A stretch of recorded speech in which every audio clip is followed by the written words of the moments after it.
India shot down over 600 drones in a single night, and almost no one saw it coming. The attack began just after midnight, when hundreds of unmanned aircraft crossed into Indian airspace simultaneously. What made this moment different wasn't just the scale, it was the silence before it. India had spent years building a layered air defense system that most governments didn't even know existed. And on that one night, every layer of it was tested at the same time. So how exactly did a system no one was talking about stop the largest drone swarm in the region's history? The drones didn't arrive in a single wave. They came in clusters from multiple directions at staggered intervals designed to overwhelm any single point of defense. Radar stations lit up across a front stretching hundreds of kilometers, tracking objects moving fast and low, deliberately hard to distinguish from birds or noise. Some of those drones carried explosives, and the operators on the ground had seconds to decide which ones posed the deadliest threat. What the attackers didn't account for was that India's system wasn't built to handle one threat at a time. It was built for exactly this. A single missile gives a defense system one problem to solve, one trajectory to track, one decision to make. A swarm gives it 600 problems simultaneously, and they don't arrive in a neat formation you can model in advance. Each drone in a coordinated swarm can fly a different altitude, a different speed, and a different approach vector toward the same target. The defense system has to correctly classify every single one of them before it can even begin to respond. Miss one classification, and that drone reaches its target while your system is still processing the other 599. Traditional air defense was built around the assumption that threats are fast, expensive, and few, because building a jet costs millions, and an adversary can only send so many. A drone costs less than a used car, which means the old economic logic of air defense completely breaks down. You can't fire a $500,000 missile at every $30 quadcopter and call that a sustainable strategy. The swarm doesn't have to destroy everything. It just has to overwhelm the decision-making speed of whatever is trying to stop. What stopped those drones wasn't a single weapon. It was a system that almost nobody knew existed. India had spent years building a layered air defense architecture, quietly, without press conferences or public announcements. Each layer was designed to catch what the one above it missed, stacking redundancy on top of redundancy.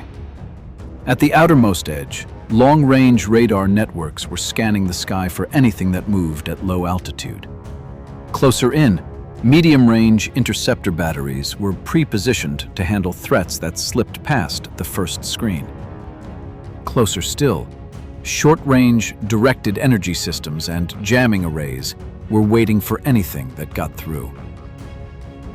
The layering wasn't accidental. It was the product of a doctrine India had been quietly refining since the early drone proliferation of the 2010s. Foreign acquisitions, domestic development programs, and classified integration work had all been threading together into one coherent kill chain. Most of the world had no idea this architecture even existed until the night it was tested. The radar operators who saw the first wave appear on their screens were already inside a system built exactly for this moment. Somewhere over the border, 600 objects entered Indian airspace at nearly the same moment. The radar operators watching those screens didn't see a single threat. They saw a wall of signatures moving fast and low. Each blip had to be classified in seconds: bird, civilian aircraft, or something that needed to die.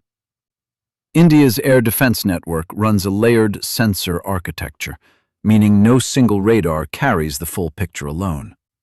Ground-based phased array systems handed data upward to fusion nodes that stitched individual returns into a coherent threat map. The fusion software had to separate decoys from live payloads while the swarm was still 60 kilometers out. That gap, 60 kilometers at drone speed, buys you roughly 4 minutes to make every decision that matters. 4 minutes to confirm hostile intent, assign intercept priority, and route targeting data to the right weapon system. The operators weren't reacting to drones one at a time. They were managing a living kill chain at industrial scale. That chain had to hold, because the shooters waiting downstream could only fire what the sensors told them to find. The moment the radar picture solidified, the defense grid didn't wait for a human to decide.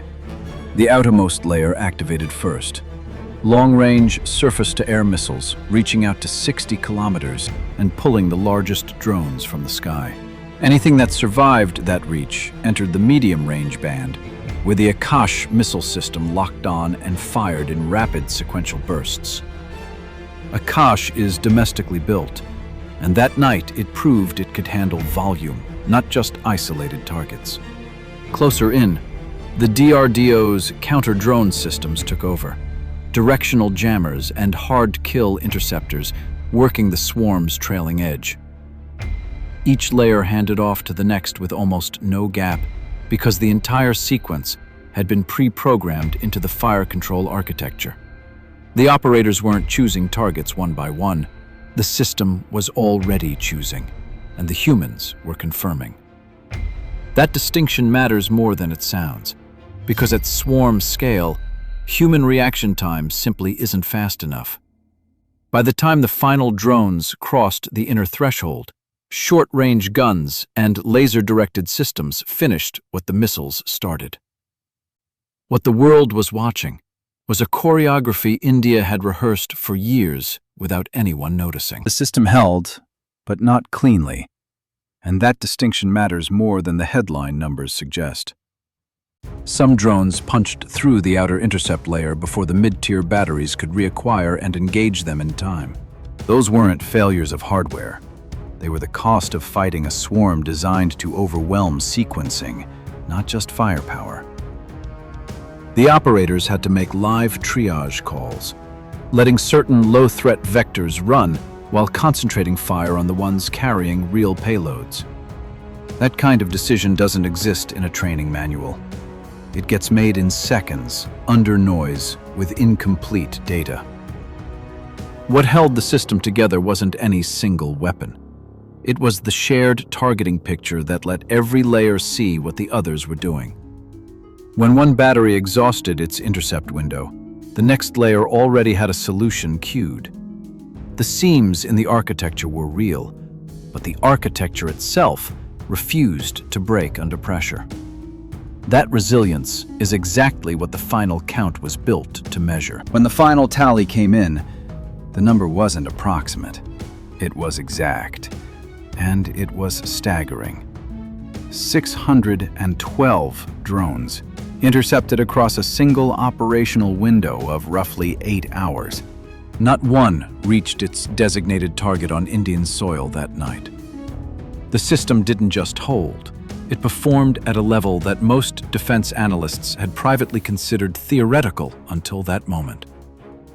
What made it significant wasn't the volume alone, but the consistency across every layer of the architecture. Radar picked them up. Soft kill systems confused them. Hard kill systems finished the job. And the handoffs between layers worked under real combat load. That's the part that separates a proof of concept from a lucky night. Every military that watched this is now running the same uncomfortable calculation. If India can do this, what does that mean for their own exposure? The drone swarm was supposed to be the weapon that overwhelmed conventional defense. Operation Sindoor just rewrote that assumption. Every military watching that night had to update its assumptions about what drone swarms can and cannot do. 600 intercepts in a single engagement didn't just prove a system worked. It proved a doctrine worked, and that distinction matters enormously. The layered architecture India fielded wasn't assembled overnight. It was the product of years of quiet, unglamorous procurement decisions, finally tested under real pressure. What other militaries are now calculating is whether their own air defense networks could absorb that kind of sustained, distributed attack without collapsing. The answer, for most of them, is uncomfortable. And India's adversaries in the region are doing that math right now. Drone warfare just became more expensive for anyone who assumed volume alone could overwhelm a prepared defender. The swarm that crossed the border that night didn't change one battle. It changed the price of the next one, and the one after that. Behind every operation lies a story. Behind every story lies the truth. Through this video, we explored the insights, strategies, and significance of Operation Sindoor. If you enjoyed this content and want more deep dive analyses, don't forget to like, share, and subscribe to Ordinary Unknown. Your support helps us bring more extraordinary stories to light. Stay curious, stay informed. See you in the next video.